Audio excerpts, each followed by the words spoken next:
do Evangelho segundo o Espiritismo, codificado por Allan Kardec no capítulo 11, amar seu próximo como a si mesmo. A fé e a caridade. Eu vos disse ultimamente, meus caros filhos, que a caridade sem a fé não bastava para manter entre os homens uma ordem social capaz de os tornar felizes. Devia ter dito que a caridade é impossível sem a fé. Podereis encontrar em verdade impulsos generosos, mesmo nas pessoas privadas de religião. Mas essa caridade austera, que não se pratica senão pela abnegação, pelo sacrifício constante de todo interesse egoístico, não há senão a fé que possa inspirá-la, porque não há inspirá-la. Não há senão ela levar com coragem e perseverança a cruz desta vida. Sim, meus filhos, é em vão que o homem ávido de prazeres se queira iludir sobre a sua destinação neste mundo, sustentando que lhe é permitido não se ocupar senão da sua felicidade. Certamente, Deus nos criou para sermos felizes na eternidade. Entretanto, a vida terrestre deve servir unicamente com a ajuda dos órgãos e do mundo material, sem contar as vicissitudes comuns da vida, a diversidade dos vossos gostos, das vossas tendências e de vossas necessidades. É também um meio de vos aperfeiçoar em vos exercitando na caridade, porque não é senão a força da concessão e de sacrifícios mútuos que podeis manter a harmonia entre elementos tão diversos. Entretanto, tendes razão afirmando que a felicidade está destinada ao homem neste mundo, se a procurais não nos prazeres materiais, mas no bem. A história da cristandade fala de mártires que foram ao suplício com alegria. Hoje, em vossa sociedade, não é preciso para serdes cristãos nem o holocausto do mártir, nem o sacrifício da vida, mas única e simplesmente o sacrifício do vosso egoísmo, do vosso orgulho e da vossa vaidade. Triunfareis se a caridade vos inspirar e se a fé vos sustentar. Um espírito protetor, Cracóvia, 1861, muita paz.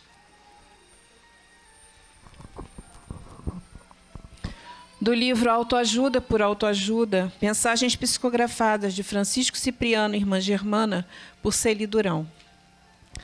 Hoje quero lhes falar sobre compartilhar. Todos aqui presentes estão compartilhando momentos de amor, de troca, da energia proveniente das forças divinas, das falanges curadoras. A vida é troca.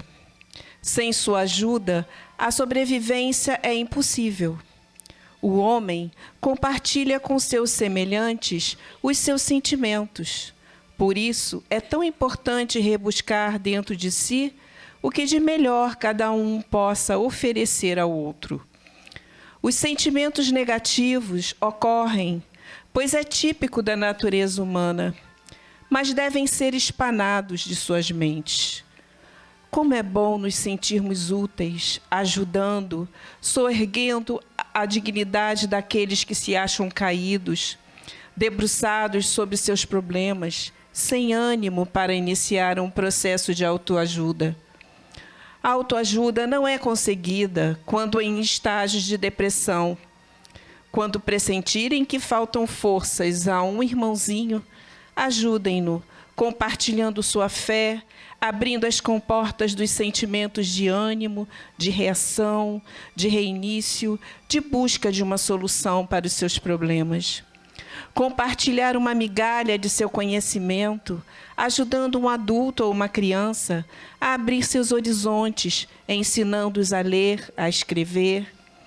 A ignorância leva à revolta, à inércia, à sensação de impotência, quando muitas vezes a inteligência é viva, a capacidade de aprendizado está latente.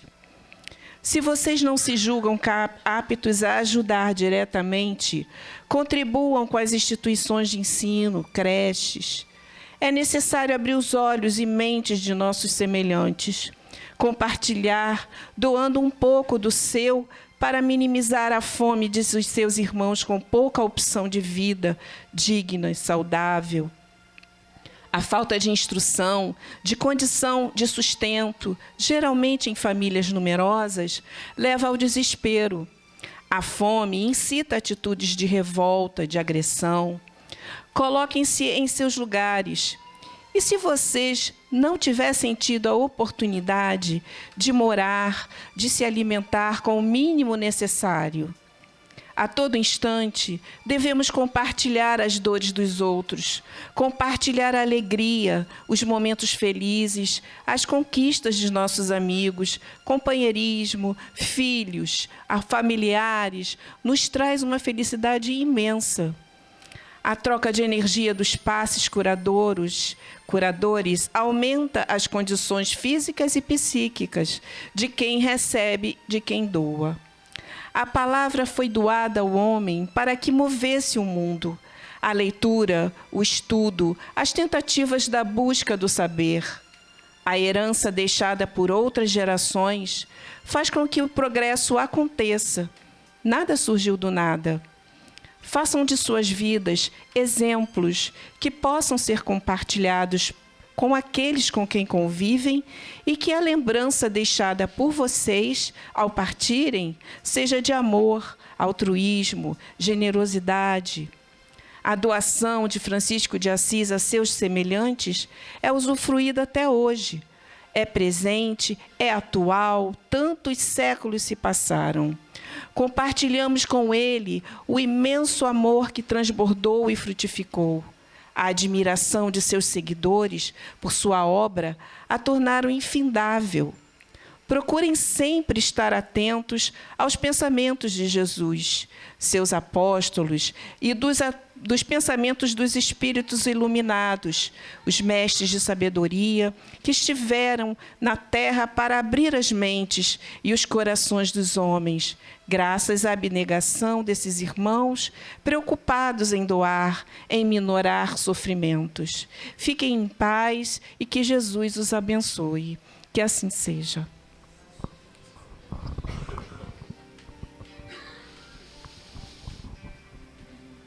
Então, vamos fechar nossos olhos. E sempre, primeiramente, vamos elevar nossos pensamentos a Deus, nosso Pai. E sempre agradecer por mais essa oportunidade que nos está sendo dada de estarmos aqui reencarnados. Agradecer principalmente pelo dom da vida. E vamos nos dirigir ao nosso Mestre Jesus, a esse irmão que nosso Pai nos confiou, a esse irmão a quem cabe zelar por todos nós.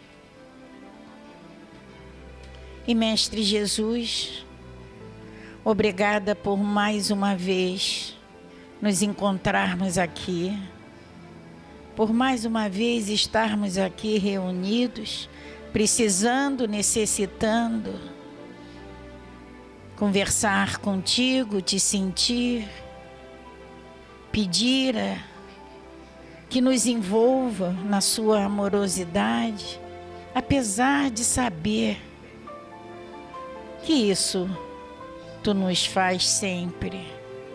Mas, Mestre, precisamos, necessitamos te pedir a que a tua luz ilumine o nosso caminho. Precisamos sentir a tua presença em nossos corações. E algumas vezes, mestre, já podemos experimentar essa sensação. Algumas vezes, mestre, nos dirigimos a você e te pedimos com todo o nosso amor, com toda a nossa necessidade, com toda a nossa sinceridade. E a tua paz se faz em nossos corações. Mestre, agradecemos por essa espiritualidade que agora nos envolve. Essa espiritualidade que agora realiza em cada um de nós o tratamento que estamos necessitando, o tratamento que somos merecedores. E essa certeza, mestre, quem nos dá essa doutrina santa, é essa doutrina que nos consola, é essa doutrina que afirma para a gente todo dia que nosso Pai faz morada no coração de cada um de nós. Mestre, te pedimos a tua proteção.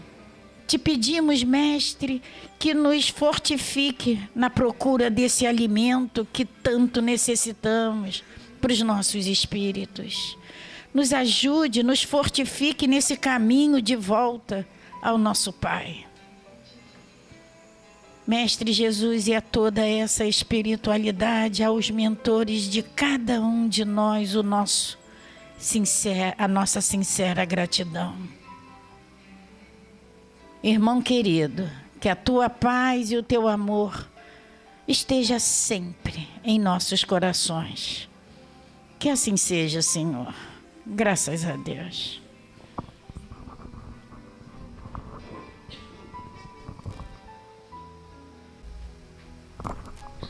Boa noite. Hoje eu trouxe colinho.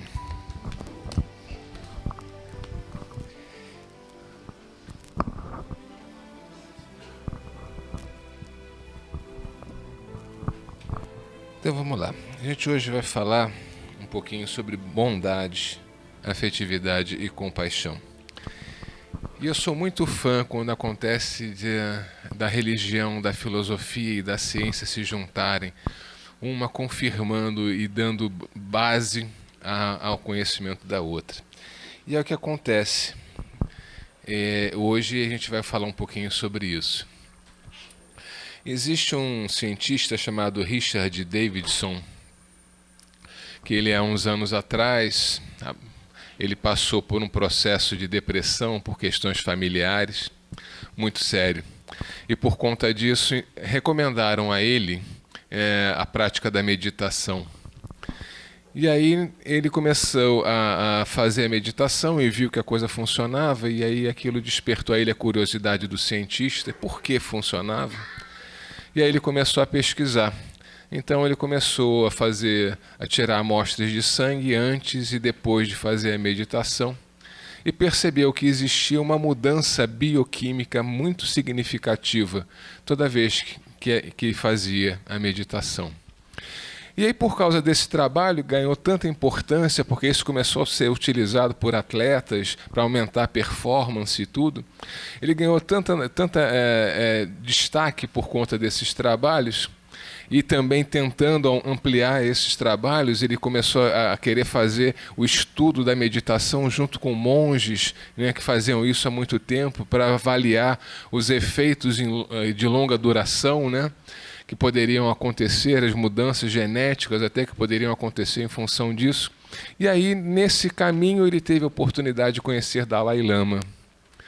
E aí, conversando com ele, se tornaram amigos, né? E aí ele falou para o Dalai Lama que ele queria fazer esse estudo voltado à depressão, associando a meditação como uma terapia. E o Dalai Lama, naquela simplicidade dele, chegou para ele: por que você, em vez de fazer isso sobre a depressão, você não faz esse estudo sobre a bondade, a afetividade e compaixão? Aí ele ficou meio surpreendido com aquilo, falou: tá bom, tá, eu vou pensar, vou ver e tal. Mas óbvio que ele queria fazer sobre a depressão. Mas, em respeito ao Dalai Lama, quando ele voltou para casa, ele começou a procurar outros cientistas, outros colegas que estivessem fazendo estudos semelhantes sobre esses assuntos. E descobriu que ninguém estava fazendo nenhuma pesquisa sobre isso. E aí, conversando com um outro colega, esse colega chegou para ele e falou: não, mas é lógico que você não vai encontrar ninguém fazendo nenhuma pesquisa sobre isso, porque bondade, afetividade e compaixão não existe. Não são sentimentos humanos. Isso são comportamentos que o ser humano aprende, de acordo com as convenções sociais. E ele não concordou com isso. E aí acabou que ele resolveu fazer o estudo sobre bondade, compaixão e afetividade. E aí qual seria a forma de fazer isso? Porque se ele pegasse adultos, os adultos realmente já têm toda uma convenção social, já tem modificações do seu comportamento por causa dessas convenções sociais. E aí ele resolveu fazer com crianças pequenas, que ainda não tivessem sido influenciadas, não tivessem seu comportamento alterado. E aí ele fazendo esse teste com essas crianças, ele se surpreendeu com o resultado. Ele fez com um grupo de adultos e fez com um grupo de crianças.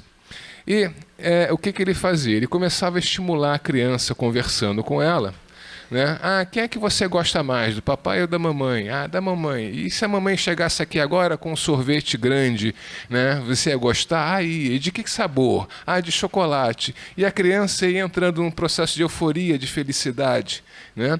E quando ele sentia que ela estava no auge daquele sentimento, ele tirava uma amostra de sangue e escaneava o cérebro. E aí, no momento seguinte, ele mudava a estimulação.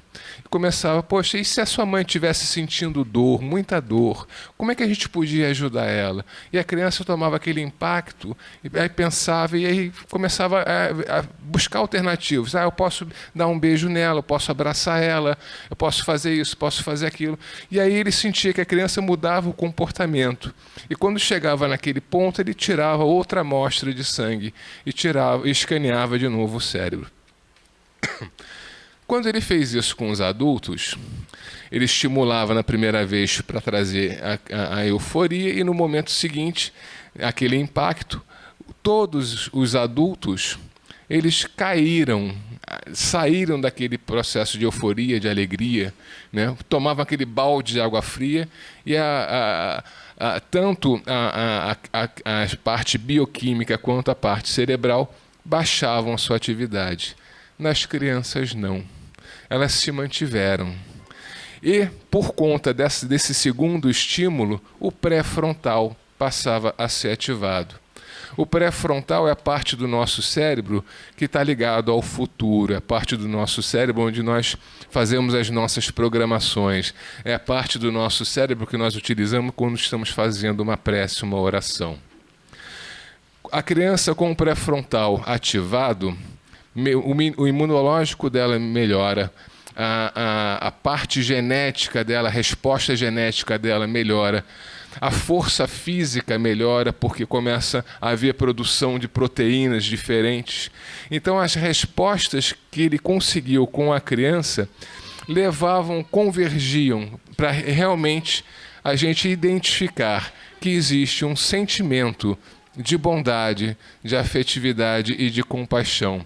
Porque diante da dor, diante da possibilidade de amenizar a dor de alguém, aquelas crianças ativavam o seu pré-frontal e aquelas crianças mantinham aquela alegria que estavam da primeira estimulação.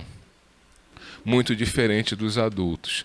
E aí ele começou a testar isso, evoluir nesse processo de pesquisa.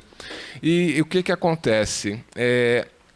Cada vez que ele estimulava, aquela durabilidade daquele estado aumentava, né? E quanto mais ele estimulava, mais aumentava aquele estado, até que aquilo se consolidava como uma condição permanente.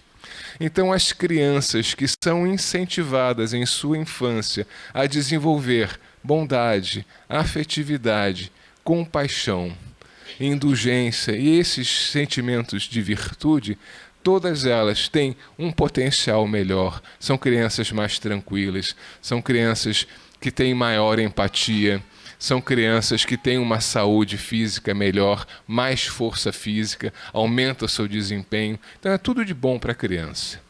E aí, por que como adulto a gente perde isso? E aí entra a filosofia para nos ajudar.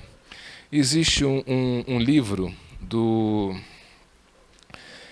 Aí eu tenho que ver aqui que minha memória é Jason Camargo, chamado Educação dos Sentimentos, que ele conta uma historinha de João, que era um espírita, e que ele se descobriu nada virtuoso.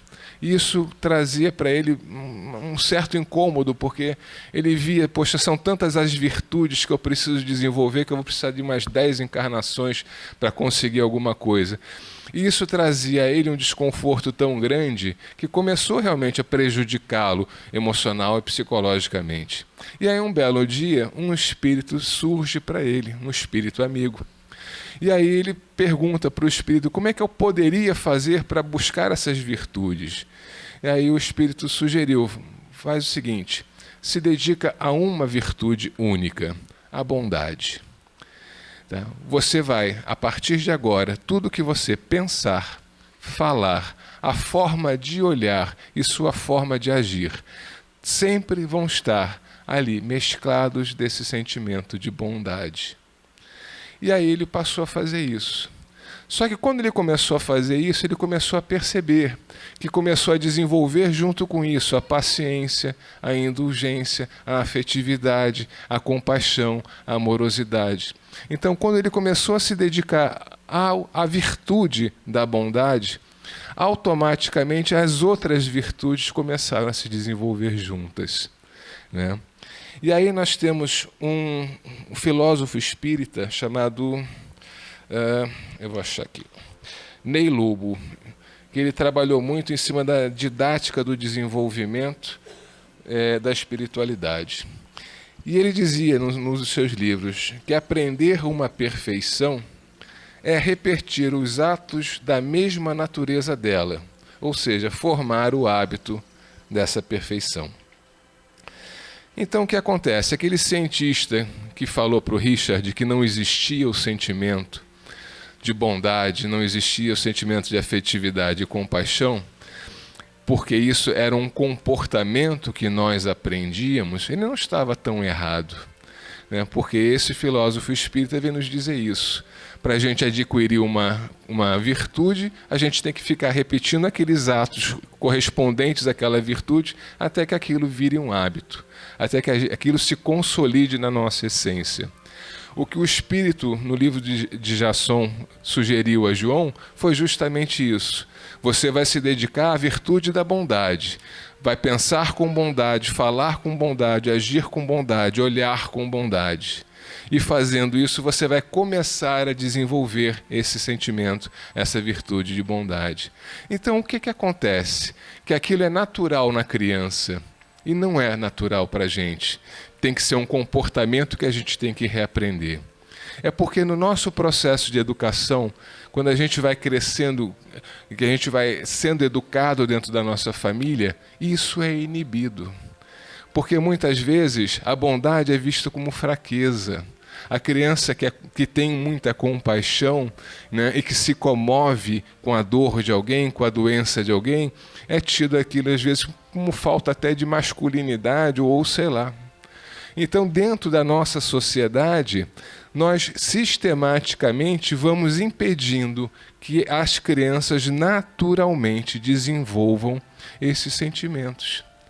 E o que são esses sentimentos? Livro dos Espíritos, lá nas primeiras perguntas, o que é o Espírito, né?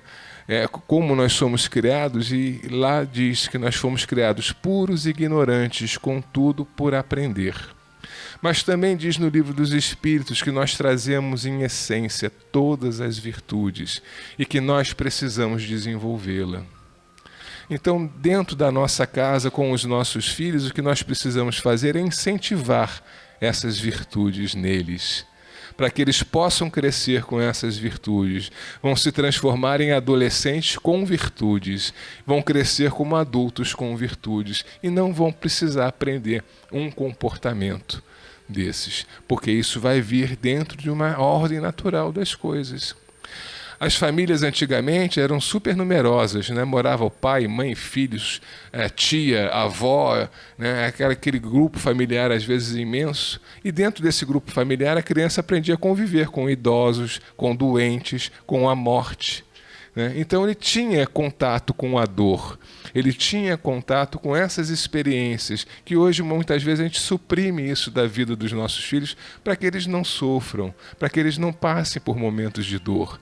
Para que ele vai fazer isso? Só que é quando ele entra em contato com a dor, é que ele desenvolve a compaixão. Foi o que apareceu lá nos estudos de Richard. É quando o pré-frontal aciona.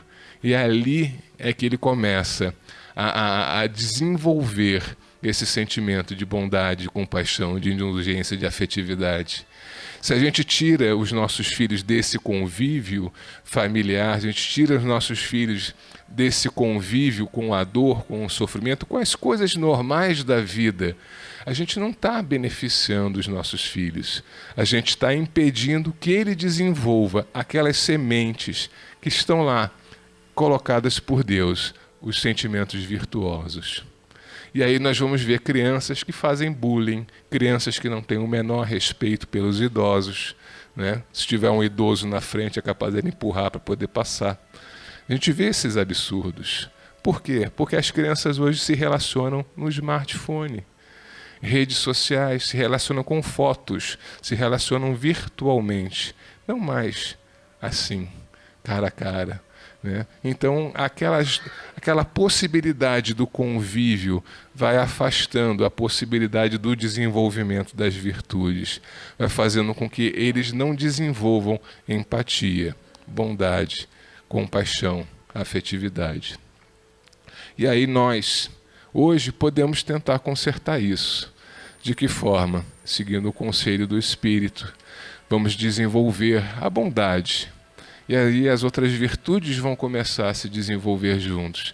Vamos pensar com bondade, falar com bondade, agir com bondade, olhar com bondade. E aí as outras coisas vão acontecendo. Aos poucos, no nosso tempo, a gente vai acertando, vai errando e vai se modificando. E é isso que eu queria trazer para a gente hoje. Já passei do tempo, vamos para a nossa viagem.